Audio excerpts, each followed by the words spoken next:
Hello दोस्तों, स्वागत है आपका हमारे इस YouTube चैनल पे, जहां हम अग्निवीर के प्रैक्टिस सेट 1 को कर रहे हैं। तो आइए हम इसके क्वेश्चन नंबर 1 को देखते हैं कि भगत सिंह कोश्यारी द्वारा महाराष्ट्र के राज्यपाल पद से इस्तीफा देने के बाद महाराष्ट्र के नए राज्यपाल के रूप में किसे नियुक्त किया गया था। तो इसका सही आंसर है रमेश बैस। लेकिन यह डेटा आपका पुराना है। अब आने वाले एग्जाम में ये क्वेश्चन आने की संभावना ना के बराबर है। जो आने वाले की संभावना है उसमें हम देखेंगे मार्च 2026 के पहले सप्ताह के आधार पर महत्वपूर्ण राज्यपालों की सूची। तो आप इसका स्क्रीनशॉट ले सकते हैं, जैसे इसमें दिया हुआ है। नागालैंड के कौन थे हैं अभी, तो नंद किशोर यादव। ये कहाँ के थे पहले, तो बिहार विधानसभा के पूर्व अध्यक्ष थे। तो हम देखते हैं अपने अगले क्वेश्चन को। क्वेश्चन नंबर 2 कि फरवरी 2023 में आंध्र प्रदेश के राज्यपाल के रूप में किसे नियुक्त किया गया था। अब यहाँ पे भी देखिए ये 2023 का डेटा है, तो हमें अब का देखना है। ऐसे इस क्वेश्चन का सही आंसर होगा एस अब्दुल नजीर। अब देखिए राज्यपाल की नियुक्ति कौन करता है, तो यह भारत के राष्ट्रपति द्वारा किया जाता है। किस अनुच्छेद के तहत किया जाता है, तो अनुच्छेद 155 के तहत की जाती है। और यह कैसा पद है, तो संवैधानिक पद है। और इनका सामान्यतः कार्यकाल 5 वर्ष का होता है, लेकिन अगर राष्ट्रपति चाहे तो इनके समय काल को कम या अधिक कर सकते हैं। अब अगले क्वेश्चन की ओर आते हैं। क्वेश्चन नंबर 3 कि ब्रिटिश भारत के निम्नलिखित में किस शहर में अखिल भारतीय मुस्लिम लीग की स्थापना की गई थी। तो मुस्लिम लीग की स्थापना किस राज्य में की गई थी, तो इसका सही आंसर होगा ढाका। ढाका उस समय पूर्वी बंगाल का हिस्सा था, जो अब बांग्लादेश का हिस्सा है। तो आइए देखते हैं मुस्लिम लीग के बारे में कुछ बातें। जैसे मुस्लिम लीग की स्थापना कब की गई थी, तो 30 दिसंबर 1906 को। कहाँ की गई थी, तो ढाका शहर में की गई थी। उस समय ढाका शहर किसका हिस्सा था, पूर्वी बंगाल में आता था, लेकिन वर्तमान यह बंगाल में बांग्लादेश में है। इसकी स्थापना के नेतृत्वकर्ता कौन थे, तो ढाका के नवाब सलीम उल्लाह खान थे। और मुस्लिम लीग के स्थापना सत्र अर्थात प्रथम सम्मेलन की अध्यक्षता किसने की थी, तो नवाब वकार उल मुल्क ने की थी। इसके बाद 1908 में ही इसके अस्थायी अध्यक्ष आगा खां को चुना गया। तो आगा खां मुस्लिम लीग के अस्थायी अध्यक्ष थे, जबकि प्रथम अध्यक्ष कौन थे, नवाब वकर उल मुल्क। और इसके सचिव कौन थे, तो नवाब मोहसिन उल मुल्क। आइए अब अगले क्वेश्चन की ओर चलते हैं, जो है कि भारत का अंतिम वायसराय कौन था। तो इसका सही आंसर होगा लॉर्ड माउंटबेटन, क्योंकि आज़ादी के बाद वायसराय के पद को समाप्त करके उसे गवर्नर जनरल का पद बना दिया गया था। लेकिन इससे संबंधित और भी प्रश्न हैं जो हमारे एग्जाम में आ सकते हैं। जैसे बंगाल के प्रथम गवर्नर तो रॉबर्ट क्लाइव, बंगाल के अंतिम गवर्नर वॉरेन हस्टिंग। इसी प्रकार से यह एक चार्ट के रूप में है जिसे आप याद कर सकते हैं। इसमें 3 अति महत्वपूर्ण हैं कि भारत के प्रथम गवर्नर जनरल कौन थे स्वतंत्र भारत के, तो लॉर्ड माउंटबेटन। स्वतंत्र भारत के प्रथम गवर्नर जनरल लॉर्ड माउंटबेटन। जबकि स्वतंत्र भारत के प्रथम भारतीय गवर्नर जनरल यह कौन थे, तो चक्रवर्ती राजगोपालाचारी, जिन्हें आप सी राजगोपालाचारी के नाम से भी जानते हैं। इसी प्रकार स्वतंत्र भारत के अंतिम गवर्नर जनरल कौन हुए, तो सी राजगोपालाचारी ही थे। इसके बाद गवर्नर जनरल के पद को समाप्त कर दिया गया। अब अगले प्रश्न को देखते हैं। क्वेश्चन संख्या 5 भारतीय वायुसेना का मुख्यालय भारत के में निम्नलिखित में किस स्थान पर स्थित है। तो भारतीय वायुसेना का मुख्यालय कहाँ है, तो इसका सही आंसर होगा नई दिल्ली। लेकिन इससे जुड़े और भी प्रश्न आने की संभावना है, जैसे कि अंडमान निकोबार कमान भारत का एक ऐसा कमान है जहां तीनों सेनाएं मिलकर काम करती हैं। बाकी सारे कमान क्या हैं, क्षेत्रीय कमानों में बटे हुए हैं। जबकि अंडमान निकोबार कमान क्या है, यहाँ पे तीनों सेनाएं एक साथ कार्य करती हैं। और इसका मुख्यालय कहाँ है, तो पोर्ट ब्लेयर में। और अंडमान निकोबार कमान को किस और नाम से जाना जाता है, तो थिएटर कमान या ट्राई सर्विस के रूप में भी जाना जाता है। अब देखिए, तीनों सेनाओं के सर्वोच्च सेनापति कौन होते हैं? तो भारत के राष्ट्रपति होते हैं। और तीनों सेनाओं के लिए CDS का पद बनाया गया है कि उनके बीच समन्वय किया जाए। और यह सबसे बड़ा पद है क्योंकि यह तीनों सेनाओं के संयुक्त रूप से सर्वोच्च अधिकारी होते हैं। अब क्वेश्चन 6 में देखते हैं कि ओडिशा राज्य के निम्नलिखित में किस शहर के पास उदयगिरी और खंडगिरी की गुफाएं स्थित हैं? तो इसका सही आंसर होगा भुवनेश्वर। अब देख लेते हैं कि उदयगिरी और खंडगिरी की गुफा उड़ीसा राज्य के भुवनेश्वर के पास स्थित है। यह कैसी गुफा है? तो मानव निर्मित गुफा है। इसका निर्माण कब किया गया था? तो ईसा पूर्व 2री शताब्दी में। किसके शासन काल में? तो राजा खारवेल के शासन काल में। ये गुफाएं मुख्यतः किनके लिए बनाए गए थे? तो जैन भिक्षुओं को रहने के लिए। तो किससे संबंधित हुए? तो जैन धर्म से संबंधित थे। अब देखिए, गुफा कितने प्रकार का होता है? तो गुफा मुख्यतः 2 प्रकार का होता है। एक तो प्राकृतिक गुफा, दूसरा है कृत्रिम गुफा या मानव निर्मित गुफा। तो कुछ प्रमुख प्राकृतिक गुफाओं को यहाँ पे दिखाया गया है और कुछ कृत्रिम या मानव निर्मित गुफाओं को भी दिखाया गया है, जो कि परीक्षा में आने के लिए काफी उपयोगी है। अब है अगला क्वेश्चन संख्या 7 कि भरहूत एक गांव है जो अपने प्रमुख पुरावस्तु बौद्ध स्तूप के लिए जाना जाता है। यह कहाँ स्थित है? तो भरहूत गांव कहाँ स्थित है? तो यह मध्य प्रदेश में स्थित है। अब मध्य प्रदेश में कहाँ स्थित है? कभी कभी जिले का भी नाम दे सकता है। तो आपको याद रखना कि सतना जिले में स्थित है। इसकी खोज कब की गई थी? तो 1873 में की गई थी। किन्होंने की थी? तो सर अलेक्जेंडर कनिंघम ने की थी। और यह मूल रूप से तो मौर्य सम्राट अशोक के शासनकाल में शुरू हुआ था, लेकिन अधिकांश कार्य शुंग काल के दौरान पूरा हुआ था। अब देखिए, इसके निर्माण में मुख्यतः किसका उपयोग किया गया था? तो लाल बलुआ पत्थर का उपयोग किया गया था। अब देखते हैं क्वेश्चन संख्या 8 कि निम्नलिखित में से किस त्योहार में यीशु मसीह के पुनर्जीवन का जश्न मनाया जाता है? Christmas, good Friday, Easter, Epiphany. इसका सही आंसर होगा ईस्टर। ईस्टर पर्व क्यों मनाया जाता है? तो उनके पुनर्जन्म के उपलक्ष्य में मनाया जाता है। लेकिन अन्य त्योहारों को भी देख लेते हैं कि क्रिसमस क्यों मनाया जाता है? तो यह यीशु मसीह के जन्म की खुशी में मनाया जाता है। गुड फ्राइडे यीशु मसीह के बलिदान की याद में इसे शोक और प्रार्थना के रूप में मनाया जाता है। उसी प्रकार ईस्टर के बारे में हमने देखा कि यह पुनर्जीवन के जश्न में मनाया जाता है। ऐसा माना जाता है कि सूली पर चढ़ाए जाने के तीसरे ही दिन वह पुनः जीवित हो गए थे, उनका पुनर्जन्म हो गया था। अब देखिए, एपिफैनी यह क्यों मनाया जाता है? तो यह ईश्वर के रूप में ईश्वर के मानव रूप में प्रकट होने के जश्न में मनाया जाता है। अब चलिए क्वेश्चन नंबर 9 को देखते हैं कि रूपनारायण और दामोदर निम्नलिखित में किस नदी की सहायक नदियां हैं? तो यह किसकी सहायक नदियां हैं? हुगली नदी की सहायक नदियां। अब ये दोनों कहाँ बहती हैं? तो पश्चिम बंगाल में बहती हैं।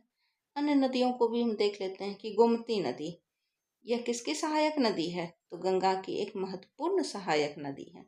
वहीं अगर हम लूनी नदी की बात करें तो यह एक अंतःस्थलीय नदी है जो कि अरावली की श्रेणी से निकलती है, परंतु गुजरात के कच्छ के रण में दलदल में जाकर लुप्त हो जाती है, जिसके कारण इसे अंतःस्थलीय नदी कहा जाता है। और व्यास नदी सिंधु नदी तंत्र का हिस्सा है और यह किसकी सहायक नदी है? तो सतलुज की सहायक नदी है। अब देखिए क्वेश्चन नंबर 10 कि निम्नलिखित में किस भारतीय राज्य या केंद्र शासित प्रदेश में चांगथांग वन्य जीव अभयारण्य स्थित है? तो इसका सही आंसर क्या होगा? लद्दाख। अब इससे जुड़े अन्य महत्वपूर्ण बातों को भी देख लेते हैं, जैसे भारत के केंद्र शासित प्रदेश लद्दाख के लेह जिले में स्थित है यह, और यह दुनिया के सबसे ऊंचे अभयारण्यों में से एक है। इस अभयारण्य के भीतर पेंगोंग झील तथा मोरीरी आर्द्रभूमि और रामसर साइट स्थित है। तो क्वेश्चन यह भी आ सकता है कि किस अभ्यारण्य के अंदर पेंगोंग झील स्थित है। तो आपका आंसर होना चाहिए इसके लिए क्या, कि चांगथांग वन्यजीव अभ्यारण्य के अंदर पेंगोंग झील या मुरारी आर्द्रभूमि या रामसर साइट स्थित है। यहाँ कुछ दुर्लभ प्रकार के जीव भी पाए जाते हैं, जिसमें प्रमुख है क्यांग, जो कि एक तिब्बती गधा है, हिम तेंदुआ, जिसे पहाड़ का भूत भी कहते हैं, और काली गर्दन वाला सारस, जो लद्दाख का राज्य पक्षी है। यह भी कहाँ पाया जाता है। अब देखिए क्वेश्चन नंबर 11 कि 2011 की जनगणना के अनुसार भारत में बौद्ध आबादी कुल आबादी की लगभग कितनी प्रतिशत है। तो इसका सही आंसर होगा 0.7%। लेकिन हमें अन्य धर्म के भी बारे में जानना है कि किसकी आबादी कितनी परसेंट है। जैसे सबसे अधिक सर्वाधिक आबादी किसकी है, हिंदू की 79.8%, मुस्लिम की 14.2, ईसाई की 2.3, सिख की 1.7, बौद्ध की 0.7 और जैन की 0.4% आबादी है भारत में। और 2011 की जनगणना भारत की तो 15वीं जनगणना है, परंतु स्वतंत्र भारत की 7वीं जनगणना है। और इस जनगणना का नारा क्या था, हमारी जनगणना हमारा भविष्य। इन तथ्यों को भी याद कर लें। चलिए क्वेश्चन नंबर 12 को देखते हैं। इसमें है 9 नवंबर 2022 से भारत के मुख्य न्यायाधीश के रूप में किसे नियुक्त किया गया था। अब देखिए ये फिर पुराना क्वेश्चन है, लेकिन इसका सही आंसर हम देख लेते हैं कि धनंजय वाई चंद्रचूड़। लेकिन वर्तमान में 53वें मुख्य न्यायाधीश के रूप में किन्हें नियुक्त किया गया है। तो ये न्यायमूर्ति सूर्यकांत को नियुक्त किया गया है। और इन्होंने कब शपथ लिया था, तो 24 नवंबर 2025 को लिया था। और ये कब तक अपने पद पे बने रहेंगे, तो 9 फरवरी 2027 तक अपने पद पे बने रहेंगे। और इनकी नियुक्ति किनके द्वारा की गई थी, तो भारत के राष्ट्रपति द्रौपदी मुर्मू के द्वारा की गई थी। चलिए क्वेश्चन नंबर 13 को देखते हैं। क्वेश्चन नंबर 13 है कि फरवरी 2023 में राजेश बिंदल, जो भारत के सर्वोच्च न्यायालय में पदोन्नति दी गई, इससे पहले वे कहाँ मुख्य न्यायाधीश के रूप में कार्यरत थे। तो इसका सही आंसर है इलाहाबाद उच्च न्यायालय। चलिए हम क्वेश्चन नंबर 14 को देखते हैं कि महिला प्रीमियर लीग WPL के इतिहास में निम्नलिखित में कौन सी खिलाड़ी किसी फ्रेंचाइजी द्वारा अनुबंधित होने वाली पहली खिलाड़ी बनी थी, और यही सबसे महंगी खिलाड़ी भी थी। इसके बारे में सोचिए कौन है ये। इसका सही आंसर है ऑप्शन नंबर 2, स्मृति मंधाना। अब इससे जुड़े अन्य बातों को देखते हैं, जैसे इनको किस फ्रेंचाइजी ने अनुबंधित किया था, तो रॉयल चैलेंजर्स बेंगलुरु ने किया था। अब देखिए WPL का आयोजन किसके द्वारा किया जाता है, तो इसका आयोजन भारतीय क्रिकेट कंट्रोल बोर्ड BCCI के द्वारा किया जाता है। WPL की शुरुआत कब हुई थी, तो इसका पहला संस्करण मार्च 2023 में शुरू हुआ था। इसमें कितने टीमों ने हिस्सा लिया था, तो ये है उनका सूची, ये 5 टीमों ने हिस्सा लिया था। और पहली बार जीता कौन सा टीम था, तो मुंबई इंडियंस। चलिए हम देखते हैं क्वेश्चन नंबर 15 कि डच जूनियर इंटरनेशनल 2023 टूर्नामेंट में किस महिला एकल शटलर ने पुरुष एकल शटलर मनराज सिंह के साथ 19 सदस्यीय भारतीय दल का नेतृत्व किया था। तो इसका सही आंसर है रक्षिता श्री S। अब देखते हैं क्वेश्चन नंबर 16। एक निश्चित ध्वनि तरंग को एक चक्र पूरा करने में लगने वाला समय 0.25 सेकेंड है। इसकी आवृत्ति ज्ञात कीजिए। तो आपको याद होगा आवृत्ति बराबर 1/T, यानी कि 1/0.25। इसका सही आंसर होगा 4 हर्ट्ज, क्योंकि हर्ट्ज आवृत्ति की इकाई है। अब देखिए ध्वनि किस प्रकार की तरंग है, तो यह यांत्रिक तरंग है। और इसे यात्रा करने के लिए क्या माध्यम की आवश्यकता होती है, तो जी हाँ, इसे माध्यम की आवश्यकता होती है, जैसे ठोस, द्रव या गैस, क्योंकि यह निर्वात में गमन नहीं कर सकता। अब देखिए कि आवृत्ति किसे कहा जाता है, तो प्रति इकाई समय में होने वाले कंपनों की संख्या को आवृत्ति कहते हैं। इसे किससे मापा जाता है, तो हर्ट्ज से मापा जाता है। अब ध्वनि तरंग का यह क्या है, तो एक गुण है। और आवृत्ति के आधार पर ध्वनियों का वर्गीकरण भी किया गया है, जैसे श्रव्य तरंगें यानी कि 20 हर्ट्ज से 20,000 हर्ट्ज के बीच, और इन्हें मनुष्य आराम से सुन सकता है। अब है अपश्रव्य तरंगें यानी 20 हर्ट्ज से कम की तरंगें, जिन्हें हाथी और बेल जैसे प्रजातियां ही महसूस कर सकती हैं। पराश्रव्य तरंगें यानी 20 हर्ट्ज से 20,000 हर्ट्ज से अधिक, यानी जिन्हें चमगादड़ और कुत्ते सुन सकते हैं, और इनका उपयोग अल्ट्रासाउंड और सोनार में भी होता है। चलिए अगले क्वेश्चन को देखते हैं। Question number 17। जब कोई लोलक अपने साम्य अवस्था से झूलना शुरू करता है तो स्थितिज ऊर्जा किस ऊर्जा में परिवर्तित होती है। यदि कोई वस्तु अपनी साम्य अवस्था में है, यानी वो स्थितिज ऊर्जा है उसमें, तो वह ऊर्जा किस में बदलेगी, तो वह ऊर्जा गतिज ऊर्जा में बदलेगी। अब देखिए लोलक से जुड़े अन्य बातें कि लोलक की लंबाई बढ़ने पर क्या होता है, तो आवर्तकाल बढ़ जाता है।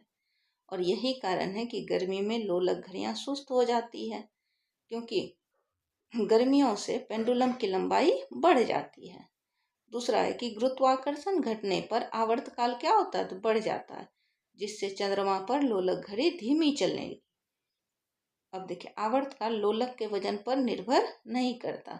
यह किस पर निर्भर करता है आवर्तकाल, एक तो आपके गुरुत्वाकर्षण पे, और दूसरा इसकी लंबाई पे, क्योंकि इसका फॉर्मूला होता है आवर्तकाल बराबर 2π√L/g।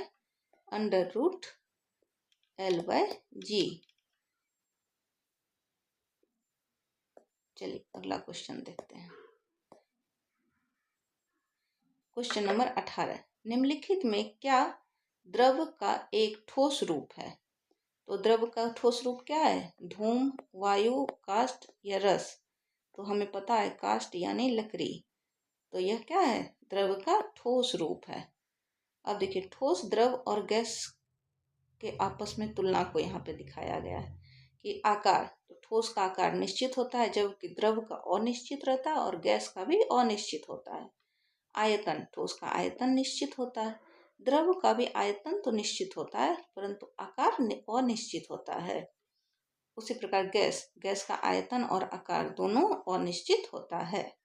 अब देखिए कणों के बीच आकर्षण, ठोस में सबसे अधिक होता है, द्रव में उससे कम होता है, और गैस में सबसे कम होता है। अब प्रसार की अगर बात की जाए तो ठोस में प्रसार सबसे कम होता है, जबकि द्रव में ठोस से कम होता है, और गैस में सबसे कम होता है, ये बहुत अधिक होता है। हाँ, यदि प्रसार की बात की जाए तो ठोस में प्रसार बहुत कम होता है, द्रव में कम होता है, जबकि गैस में बहुत अधिक होता है। अब अगले प्रश्न की ओर आते हैं, जो कि है क्वेश्चन नंबर 19 कि विद्युत के 3 मुख्य प्रभाव होते हैं, निम्नलिखित में कौन सा उनमें से एक नहीं है। तो इसके मुख्यतः कितने प्रभाव होते हैं, 3 प्रभाव होते हैं, लेकिन इनमें से इन 4 में से एक प्रभाव ऐसा है जो इसका प्रभाव नहीं है। तापीय प्रभाव, ये तो विद्युत का प्रभाव होता है। चुंबकीय प्रभाव, यह भी होता है। रासायनिक प्रभाव, यह भी होता है। तो कौन सा नहीं होता है, तो भौतिक प्रभाव नहीं होता है। अब देखिए विद्युत धारा जब किसी चालक से होकर गुजरती है तो वह विभिन्न प्रकार के प्रभाव उत्पन्न करती है, जो यहाँ पे दिए गए हैं। तो इन्हें मुख्यतः 3 श्रेणी में बांटा गया है। एक तो है उष्मीय प्रभाव, जिसकी खोज किसने की थी, जोन्स फ्रांस जूल ने। कब की थी, तो 1841 ईस्वी में की थी। इसके बारे में और भी जानकारी दी हुई है। वहीं दूसरा है चुंबकीय प्रभाव, तीसरा है रासायनिक प्रभाव, और इन तीनों प्रभाव के अलावे एक अन्य प्रभाव भी है जिसे हम कहते हैं प्रकाश प्रभाव, जिसकी खोज किसने की थी? अल्वा एडिसन ने, थॉमस अल्वा एडिसन ने।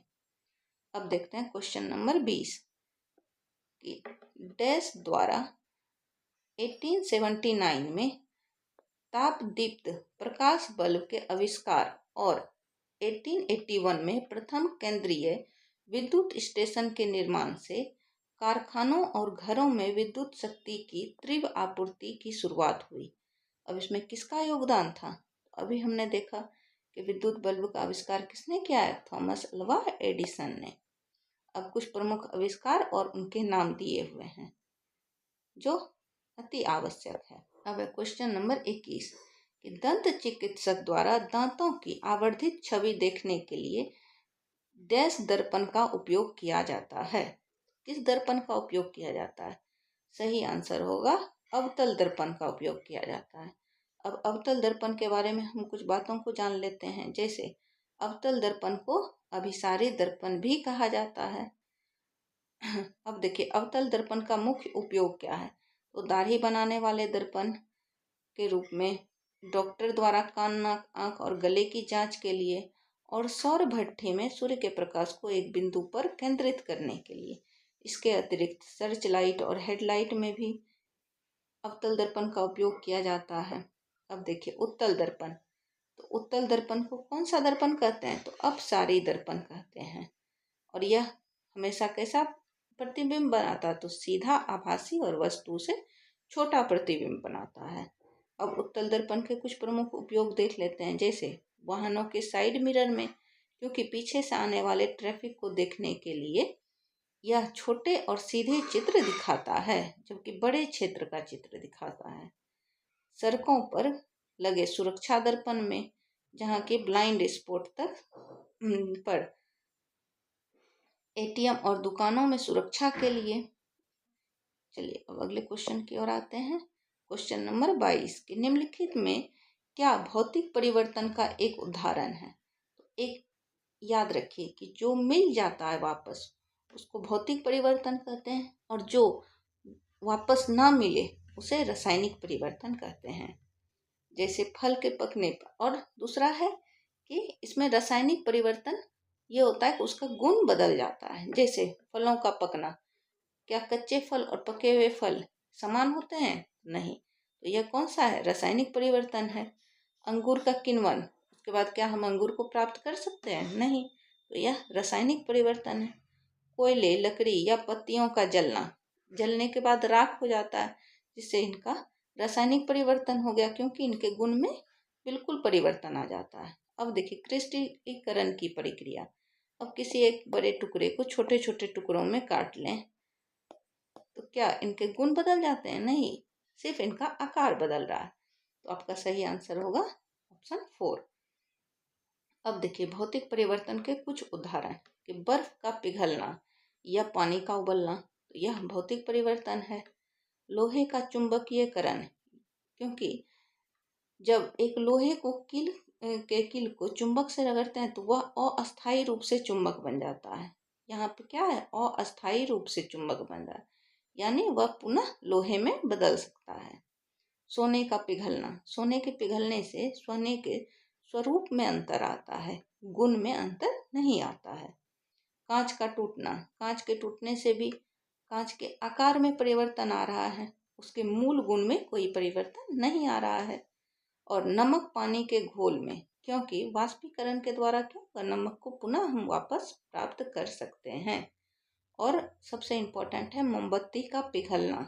मोमबत्ती का पिघलना तो भौतिक परिवर्तन है, लेकिन मोमबत्ती का जलना रासायनिक परिवर्तन है। अब देखिए रासायनिक परिवर्तन के उदाहरण, इसमें कि भोजन का पकना, उसके मूल गुण में अंतर आ जाता है। लोहे पर जंग लगना, क्योंकि जब लोहा ऑक्सीजन और नमी के संपर्क में आता है तो वह आयरन ऑक्साइड यानी कि जंग में बदल जाता है, जो पूरी तरह से एक नया पदार्थ है और पुनः हम इसे लोहे में नहीं बदल सकते। फिर दूध से दही का जमना, यह किसके कारण होता है? तो लैक्टोबैसिलस बैक्टीरिया के कारण होता है। पटाखों का फूटना, पौधों में प्रकाश संश्लेषण और मोमबत्ती का जलना, ये सभी क्या है? ये सभी रासायनिक परिवर्तन हैं। चलिए आइए अब हम अगले प्रश्न की ओर आते हैं। प्रश्न संख्या 23। डैश अभिक्रिया का सामान्य रूप AB = A+B है। तो यह कौन सी अभिक्रिया का सामान्य रूप है? यहाँ देखिए, यह एक यौगिक है जो टूटकर दो भाग में बट रहा है। तो यहाँ क्या हो रहा है? यहाँ पे टूट रहा है, तो यह कौन सा अभिक्रिया होगा? अपघटन होगा। अब कुछ अन्य प्रमुख अभिक्रियाओं के बारे में हम देख लेते हैं, जैसे संयोजन अभिक्रिया। इसमें क्या हो रहा है? दो या दो से अधिक अभिकारक मिलकर एक एकल उत्पाद बना रहे हैं, जैसे A और +B, यह दोनों आपस में मिल गए, तो यह कौन सा अभिक्रिया हुआ? संयोजन अभिक्रिया। वहीं वियोजन अभिक्रिया, यह अपघटन अभिक्रिया, जो अभी हमने ऊपर में देखा कि यह एक था, यह दो भागों में बट गया। फिर देखिए विस्थापन अभिक्रिया। इस अभिक्रिया में एक अधिक क्रियाशील तत्व किसी कम क्रियाशील तत्व को उसके यौगिक से अलग यानी विस्थापित कर देता है, जैसे A + BC। यहाँ A शक्तिशाली था, इसने B से C को अलग कर लिया। अब है द्विविस्थापन अभिक्रिया। ऐसी अभिक्रिया जिसमें अभिकारकों के बीच आयनों का आदान प्रदान होता है। इसमें अक्सर एक अविलय पदार्थ अवक्षेप बनते हैं। अब देखिए, इसमें AB और CD, यह आपस में AC के साथ मिल गया और B D के साथ मिल गया। तो यहाँ पे दो दो चीज का विस्थापन हो रहा है, इसलिए इसे द्विविस्थापन अभिक्रिया कहते हैं। कुछ अन्य अभिक्रियाएं भी हैं, जैसे उपचयन अभिक्रिया। तो इसमें क्या होता है? ऑक्सीजन का जुड़ना या हाइड्रोजन का निकलना। या तो ऑक्सीजन जुड़ेगा या तो हाइड्रोजन निकलेगा, तो उसे क्या कहेंगे? उपचयन अभिक्रिया कहेंगे। इसके विपरीत जब ऑक्सीजन निकलेगा या हाइड्रोजन जुड़ेगा, तो उसे क्या कहेंगे? अपचयन अभिक्रिया कहेंगे। और जब ये दोनों अभिक्रियाएं एक साथ होगी तो इन्हें रेडॉक्स अभिक्रिया कहते हैं।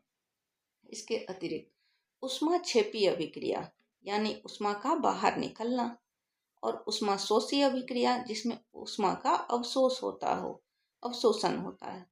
तो श्वसन क्या है? यह एक ऊष्माक्षेपी अभिक्रिया है, जबकि प्रकाश संश्लेषण ऊष्माशोषी अभिक्रिया है।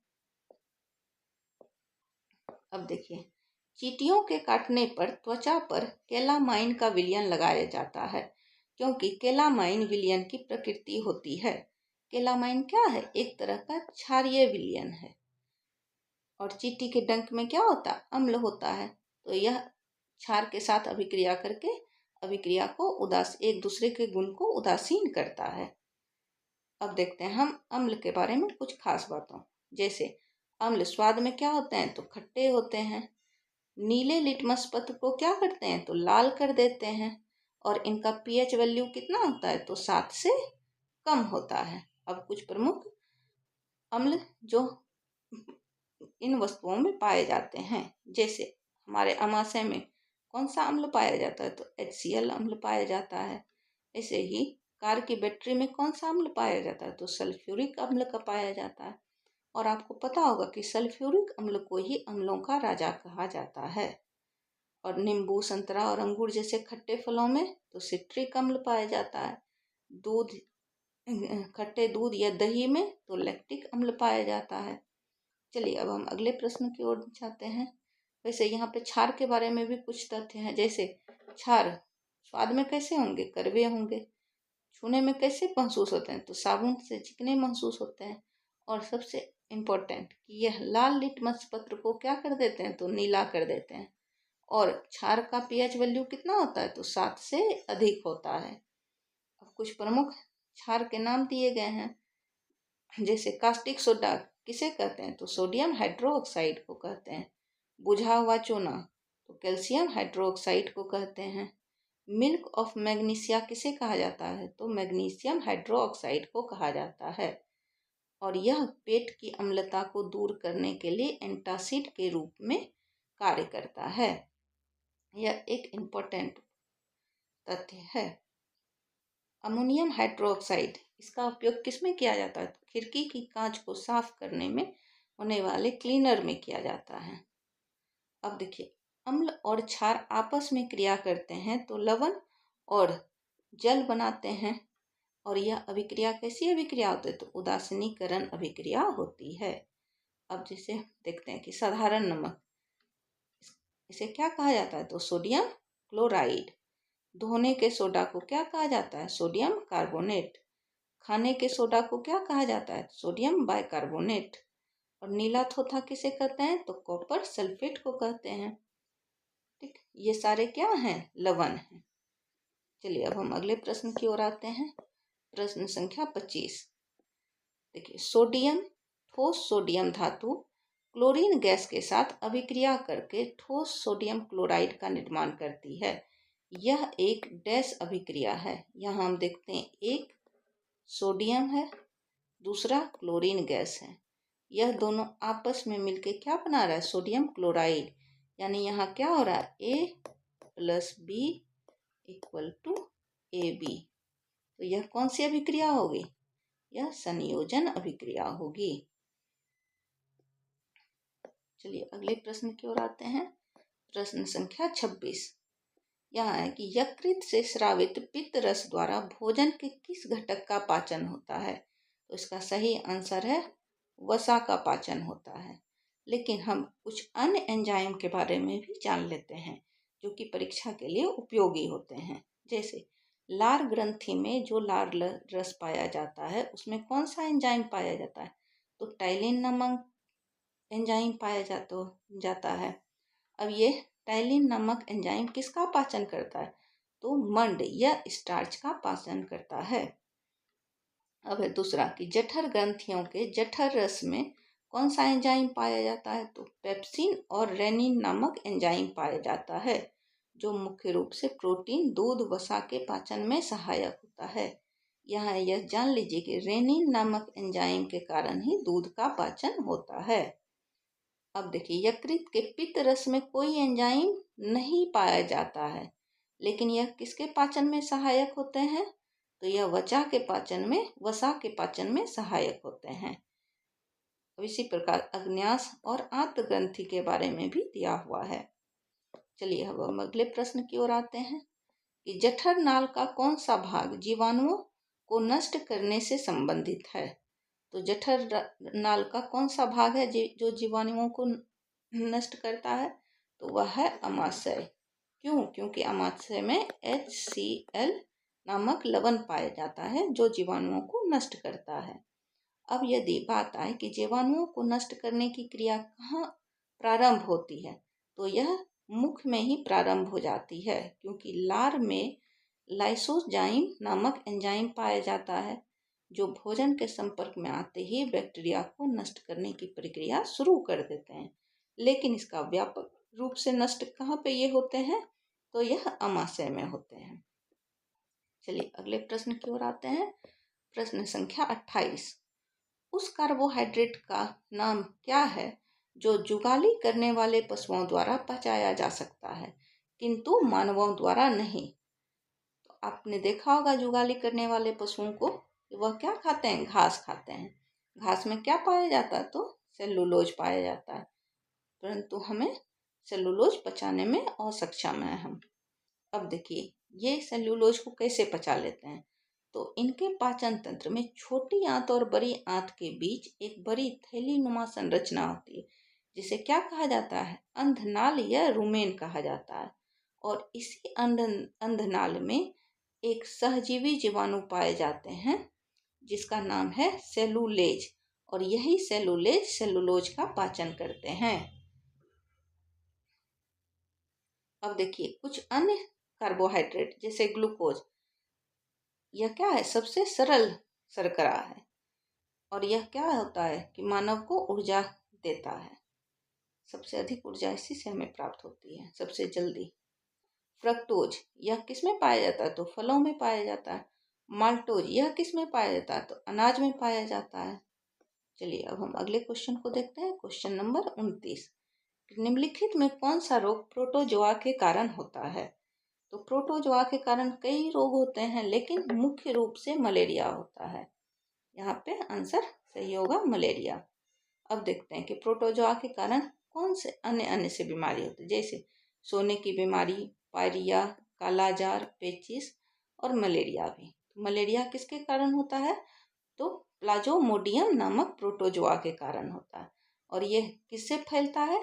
तो मादा एनाफिलीज मच्छर के काटने से फैलता है। ठीक है। कालाजार किससे फैलता है? तो बालू मक्खी के काटने से फैलता है।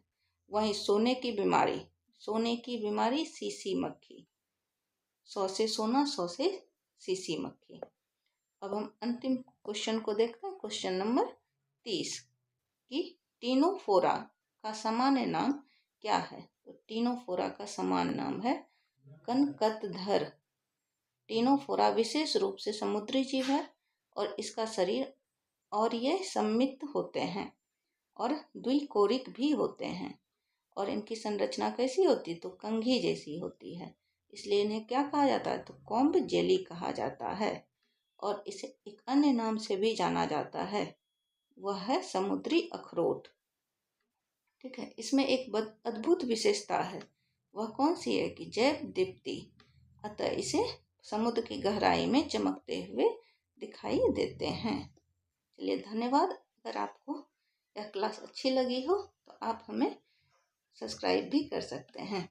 तो चलिए जीके के बाद अब हम लोग मैथ के क्वेश्चन को सॉल्व करते हैं। क्वेश्चन नंबर 31, इसमें क्या है? 4 और इसके व्युत्क्रम के का योगफल कितना होगा? तो सबसे पहले हम 4 और 4 का व्युत्क्रम कितना हो जाएगा? 1/4। इन दोनों को जोड़ लीजिए, एलसीएम कितना आ गया? 4। यहाँ 1 से 4 में डिवाइड किया, 4 इंटू 4 कितना हो गया? 16। फिर 4 को 4 से भाग दिया, 1 गुना 1 कितना हो गया? 16 और 1 17, 17/4। तो क्वेश्चन नंबर 31 का जो आंसर है वो कौन सा आ रहा है? Option number 3। चलिए क्वेश्चन नंबर 32 में क्या है? 12, 18 और 22 का एचसीएफ कितना होगा? देखिए एलसीएम और एचसीएफ वाले सवाल को हम हमेशा ऑप्शन से सॉल्व करते हैं। तो इसमें सबसे पहले ऑप्शन से चेक करें कि आप हमें बताइए कि 12, पहला ऑप्शन 3 है, 3 से 12 कट जाएगा, 18 कट जाएगा, लेकिन 22 नहीं कटेगा, तो ये गलत हो गया। दूसरा ऑप्शन 6 लिया, 6 से 12 कट जाएगा, 18 कट जाएगा, लेकिन 22 नहीं कटेगा, तो ये भी गलत है। अब आपने यदि 10 लिया, 10 से ना तो 12, ना तो 18, ना तो 22, ये तीनों ऑप्शन गलत है। तो इसमें सही आंसर क्या है? 2 से देखिए, 2 से 12 भी डिविजिबल है, 18 भी डिविजिबल है और 22 भी डिविजिबल है। चलिए क्वेश्चन नंबर 33, यदि 3 क्रमिक पूर्णांकों का योगफल 126 है तो इसमें सबसे बड़ी संख्या बतानी है। देखिए 3 क्रमिक पूर्णांकों का योगफल 126 है, तो तीनों का जोड़ 126 है।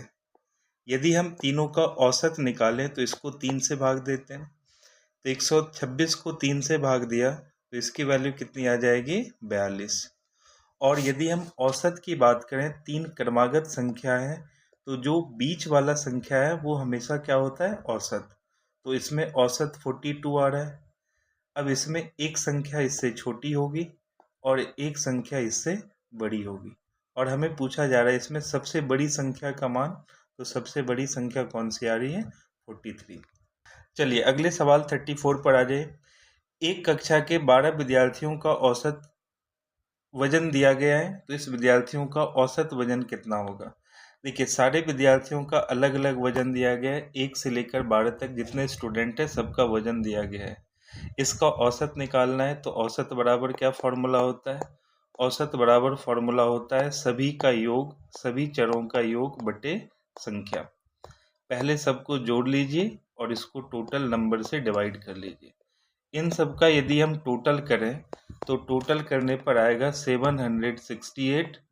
और टोटल कितनी संख्या है? टोटल नंबर ऑफ स्टूडेंट कितने हैं? 12। तो 12 से भाग दीजिए, भाग देने पर बचा 72, 12 चौके 48। तो इसका औसत वजन कितना आ रहा है? 64 kg। चलिए अगले सवाल 35 पर आ जाते हैं। अनीता लगातार 2 परीक्षाएं देती है और दोनों परीक्षाएं 100 मार्क्स के थे। एक पेपर 100 नंबर का है और दूसरा पेपर भी 100 नंबर का है। पहले पेपर में इसने 60 स्कोर किया और दूसरे पेपर में इसने 80 स्कोर किया। यदि 60 प्लस 80 करें तो टोटल इसका स्कोर कितना है 140। और क्वेश्चन में कहा जा रहा है इन परीक्षाओं में जो प्रत्येक का भारांक जो है 50% है, तो यानी जो टोटल स्कोर किया है इसका वेटेज 50% है, तो 140 का 50% निकालेंगे तो 140 का आधा कितना हो जाएगा 70, तो इसका अंतिम स्कोर कितना माना जाएगा 70। क्वेश्चन नंबर 36 पर आ जाए, निम्नलिखित में से कौन सा भिन्न 5% के बराबर है। तो भाई 5% का मतलब क्या होता है, 5% का मतलब होता है 5/100। इसको कटा लें तो इसकी वैल्यू कितनी आ जाती है 1/20। आप जो बेसिक परसेंटेज आपको सिखाया है 1 से लेकर 20 तक आप उसको बिल्कुल याद रखिए। इसका ऑप्शन कौन सा आ रहा है 2 नंबर। नंबर 37 पर आ जाइए, मोहित और उसकी बहन की जो आयु है उसका अनुपात है 3:4। यानी मोहित और मोहित की जो बहन है, मोहित की बहन का अनुपात कितना दिया गया है, इसके वर्तमान आयु का अनुपात है 3:4। अब उसकी बहन का अनुपात बताना है और मोहित की अनुपात कितनी दी गई है 18 साल। वह मोहित का अनुपात जो है 3 यूनिट है और 3 यूनिट का मान दिया गया है 18 वर्ष। तो आप हमें बताइए 3 का कितना गुना है, 3 छक 18, तो 4 का भी 6 गुना कर देंगे, 4 का 6 गुना कितना हो गया 24 वर्ष। यानी मोहित की बहन की जो आयु है वो कितनी है 24 वर्ष। Option number 4। चलिए क्वेश्चन नंबर 38 पर आ जाइए। 38 में क्या है, ये समानुपात में। समानुपात में हम जानते हैं ए का डी के साथ मल्टीप्लाई और बी का सी के साथ मल्टीप्लाई, यानी 7 गुना 1 7x बराबर 3 गुना 4, यानी 7x की वैल्यू कितनी होनी चाहिए 12। x इज इक्वल टू कितने आ जाएंगे 12/7। तो x का मान कौन सा आ रहा है 12/7, ऑप्शन नंबर 2। या तो आप इसको ऐसे भी कर सकते हैं 3/7 बराबर x/4। इसको सॉल्व कीजिए 7x, इसको क्रॉस कीजिए 12, तो x का मान कितना आ गया 12/7। क्वेश्चन नंबर 39 पर आ जाइए, 2000 रुपये पर 6% वार्षिक दर से 3 वर्षों में प्राप्त साधारण ब्याज क्या होगा। तो साधारण ब्याज का फॉर्मूला जानते हैं P into R into T upon 100, मूलधन गुना समय गुना दर बटे 100। तो मूलधन इसमें 2000 रुपये और ये 2000 रुपये कितने प्रतिशत की दर से 6% की दर से कितने वर्षों के लिए 3 वर्षों के लिए, अपॉन 100। 20 कट गया, 18 तिया 12 तिया 36, यानी 360 रुपये। 360 किस ऑप्शन में, ऑप्शन नंबर 2। क्वेश्चन नंबर 41 पर आ जाइए, इसमें क्या है 2x + 3y - 9z और इसको जोड़ना है किसके साथ 7y + 3z को। अब इसमें देखिए x का पेयर तो किसी के साथ नहीं बन रहा है, तो x हो गया 2x, y वाले को एक साथ कर लीजिए, 7 और 3 मिलकर कितने हो गए 10y, और z वाले को आप देखिए ये z के साथ z का पेयर बनेगा -9 + 3, तो इसकी वैल्यू आ जाएगी -6z। तो 2x + 10y - 6z किस ऑप्शन में है, ऑप्शन नंबर 2। चलिए क्वेश्चन नंबर 42 पर आ जाइए। 42 में क्या है 2m - 3 = m/3 + 7। आप चाहें तो m को एक साइड ले जाइए 2m, और ये +m/3 है, इधर आने के बाद -m/3, और ये -3 है, -3 को उस साइड ले जाएंगे +3 होगी। तो यहाँ एलसीएम 3 आ गया, 3 × 2 कितने आ गए 6m - m = कितने आ गए 10, और ये आ रहा है 5m/3 = 10। यदि m की बात करें तो m की वैल्यू कितनी आ रही है 10 × 3/5, 5 से डिवाइड करा 2, 2 × 3 कितने आ गए 6, ऑप्शन नंबर 2। क्वेश्चन नंबर 43 पर आ जाइए। एक चतुर्भुज के चारों कोनों का जो अनुपात है 1 2 3 2 का है, तो आप हमें बताइए 1:2:3:2। आप जानते हैं कि किसी भी त्रिभुज के तीनों कोनों का योग 180 डिग्री होता है और चतुर्भुज के चारों कोनों का योग कितना होता है 360 डिग्री। यदि हम इसको यूनिट में देखें तो ये 1 + 2 कितने हो गए 3, 3 + 3 6, 6 + 2 कितने हो गए 8, यानी सारे कोण मिलकर 8 यूनिट है और इन सभी का मान हमें पता है 360 डिग्री होगा। तो 1 यूनिट की वैल्यू कितनी आ जाएगी 360 / 8, तो 1 यूनिट का मान आ गया 45 डिग्री। हमें यदि इसमें सबसे बड़े कोण का मान पूछा जाता तो हम 3 यूनिट का मान बताते। हमें पूछा जा रहा है सबसे छोटा कोण बताइए, सबसे छोटा कोण 1 यूनिट, तो 1 यूनिट की वैल्यू पता है हमें कितनी डिग्री है, 45 डिग्री। इसका ऑप्शन हो गया ऑप्शन नंबर 2। चलिए क्वेश्चन नंबर 44 पर आ जाइए। एक समबाहुभुज इस प्रकार है कि इसका प्रत्येक आंतरिक कोण 135 डिग्री है, तो इसमें भुजाएं कितनी होगी। तो इसमें सबसे पहले यदि आप देखें, यदि हमें भुजाओं की संख्या चाहिए तो इसके लिए सबसे आसान फॉर्मूला होता है 360 divided by each exterior angle, यानी 360 को प्रत्येक बाह्य कोण से भाग दे देंगे तो आपको नंबर ऑफ साइड्स आ जाएंगे, भुजाओं की संख्या आ जाएगी। दूसरी बात हम जानते हैं कि किसी भी पॉइंट पर अंतःकोण और बाह्य कोण का जो योग होता है ये हमेशा कितना होता है, 180 डिग्री। तो इसमें अंतःकोण का योग 135 डिग्री है, तो यदि आपको बाह्य कोण निकालना है तो बाह्य कोण का मान कितना आ जाएगा, 180 माइनस 135। तो आप हमें बताइए इस समबाहुभुज का प्रत्येक बाह्य कोण कितना होगा, 45 डिग्री। और हमें पता है कि भुजाओं की संख्या बराबर 360 बटे प्रत्येक बाह्य कोण 360, और एक बाह्य कोण का मान कितना है, 45 डिग्री। 360 को 45 से भाग देंगे तो भुजाओं की संख्या कितनी आ गई, 8। क्वेश्चन ऑप्शन नंबर कौन सा आ गया, 4। चलिए क्वेश्चन नंबर 45 पर आ जाइए। एक धागे की सहायता से 28 मीटर लंबा और 10 मीटर चौड़ा एक आयत बनाया गया। एक आयताकार बनाया गया जिसकी लंबाई 28 है और चौड़ाई 10 है, और उसी धागे से एक वर्ग बनाया जाता है। आप जानते हैं एक ही तार से, एक ही धागे से जब दो ज्यामितीय आकृति बनाए जाते हैं तो दोनों का परिमाप क्या होता है, समान होता है। यहाँ पर आयत का परिमाप और वर्ग का परिमाप दोनों क्या होगा, समान होगा। यदि हम आयत के परिमाप की बात करें तो इसका फॉर्मूला होता है 2 into L plus B. L का मान है 28 और बी का मान है 10, और वर्ग का परिमाप क्या होता है, 4 गुना भुजा। तो यदि आप इसे सॉल्व करें तो 28 और 10 38, 38 गुना 2 कितने आ गए, 76। इसका मतलब 4 गुना भुजा। यदि इस आयत का परिमाप 76 है तो इस वर्ग का भी परिमाप कितना होगा, 76। 76 का मतलब 4 इंटू साइड, 4 से भाग देंगे तो ये 19 बार में कट गया। तो इस वर्ग के प्रत्येक भुजा की जो लंबाई होगी वो कितनी आ जाएगी, 19 मीटर। चलिए क्वेश्चन नंबर 46 में देखिए, रीजनिंग का सवाल है।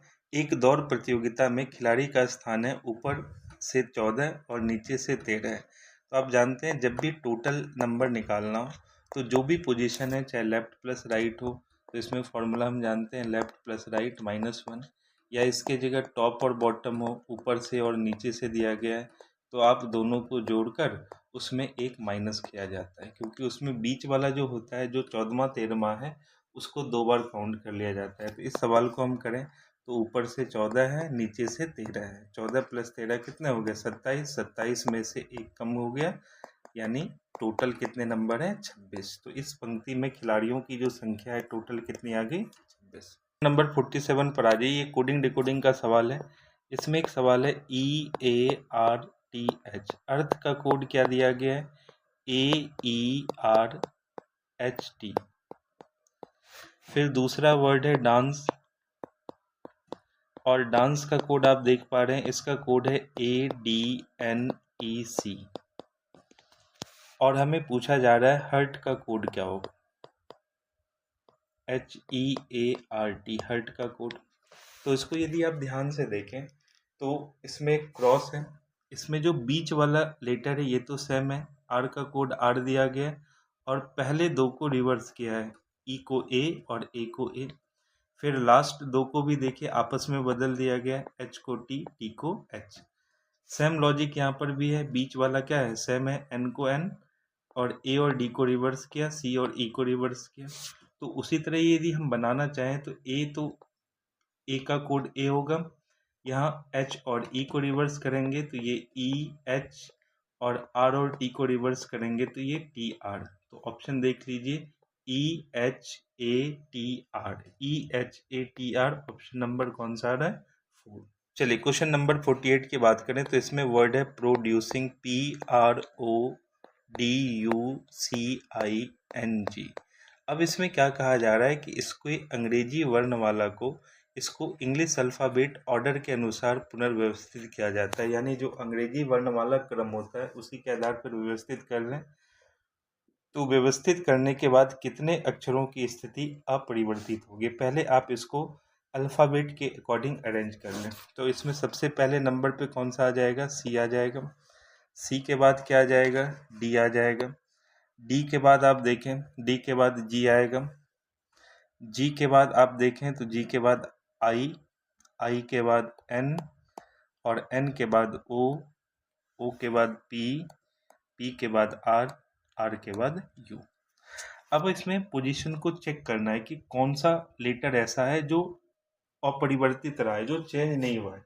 यहाँ देखिए, पी के स्थान पे सी आ गया, आर के स्थान पे डी, ओ के स्थान पे डी के स्थान पर आई, यू के स्थान पे एन, सी पर ओ, आई पे पी, एन पे आर, जी पे यू। कोई भी लेटर ऐसा नहीं है जो अपने पुराने स्थान पर है। तो एक भी लेटर ऐसा नहीं है कि जो अपने पुराने स्थान पर है। तो हमारा ऑप्शन कौन सा हो गया, किसी की भी स्थान जो है परिवर्तित नहीं रहेगी। चलिए क्वेश्चन नंबर 49 पर आ जाए। निम्नलिखित संख्या श्रृंखला में बाएं से दाएं 4 की एक ऐसी संख्याएं हैं जिनमें से प्रत्येक के तुरंत बाद एक सम संख्या। हमें वैसे 4 को देखना है। हम लेफ्ट टू राइट जा रहे हैं, बाएं से दाएं की ओर जा रहे हैं, और हमें वैसे 4 को ढूंढना है जिसके तुरंत बाद क्या होनी चाहिए, एक सम संख्या होनी चाहिए। यानी इस पोजीशन पर 4 है और 4 के जस्ट बाद वाला जो लेटर हो यहाँ पर एक सम संख्या होना चाहिए। तो हम सारे 4 को एक बार चेक कर लीजिए। सबसे पहला 4 ये है। इस 4 के जस्ट बाद देखिए तो क्या आ रहा है, इस 4 के जस्ट बाद 1 आ रहा है, लेकिन होना क्या चाहिए, सम। ये 4 नहीं है। इस 4 को आप देखिए तो इस 4 के जस्ट बाद क्या है, 8 है, तो एक 4 मिला। फिर आप नेक्स्ट 4 को आ जाइए, इस 4 के जस्ट बाद क्या है, 6, और ये भी एक इवन नंबर है, ये भी एक सम संख्या है, तो 2। फिर आप आगे बढ़ें, 4 के जस्ट बाद क्या है, 7, तो ये नहीं होगा। 4 के जस्ट बाद क्या है, 3, होना क्या चाहिए, सम संख्या होना चाहिए। 4 के जस्ट बाद क्या है, 9, ये भी विषम संख्या, ये भी नहीं होगा। तो केवल 2 4 ऐसे हमें दिखाई दे रहे हैं जिसके जस्ट बाद क्या है, एक सम संख्या है। तो इसका ऑप्शन कौन हो गया, ऑप्शन 3। चलिए हम लोग लास्ट क्वेश्चन नंबर 50 पर आ जाएं। 50 में क्या है कि उन विकल्प का चयन करें जो 5वें अक्षर समूह से उसी प्रकार संबंधित हैं जिस प्रकार चौथा तीसरे से और दूसरा पहले से। ये एनालॉगी पर आधारित सवाल है। इसमें जो रिलेशन फर्स्ट और सेकंड का है वही रिलेशन थर्ड और फोर्थ, और सेम लॉजिक 5 और 6 का होता है। तो यदि हम फर्स्ट और सेकंड को ध्यान से देखें तो ये पी के बाद क्यू प्लस आर, यानी +2 का गैप है। ए से सी फिर 2 बढ़ा, RST KLM, तो बीच में 1 लीटर का गैप है। फिर अगला नंबर यहाँ पे भी देखिए, डी के बाद ई के बाद एफ, आर के बाद एस के बाद टी, ए के बाद बी के बाद सी, डब्ल्यू के बाद एक्स के बाद वाई। सेम इसी लॉजिक पर इसको भी आप देखें, टी के बाद यू के बाद भी, आई के बाद जे के बाद के, डी के बाद ई के बाद एफ के बाद जी के बाद एच। तो इसका जो सही ऑप्शन है VKFH, ई के बाद एफ के बाद जी, यहाँ पर जी होना चाहिए, VKFG। ऐसे ही डिटेल सॉल्यूशन के लिए आप चैनल से जुड़े रहें। इस पर अग्निवीर के सारे प्रैक्टिस सेट को कराया जाएगा। चलिए, थैंक यू।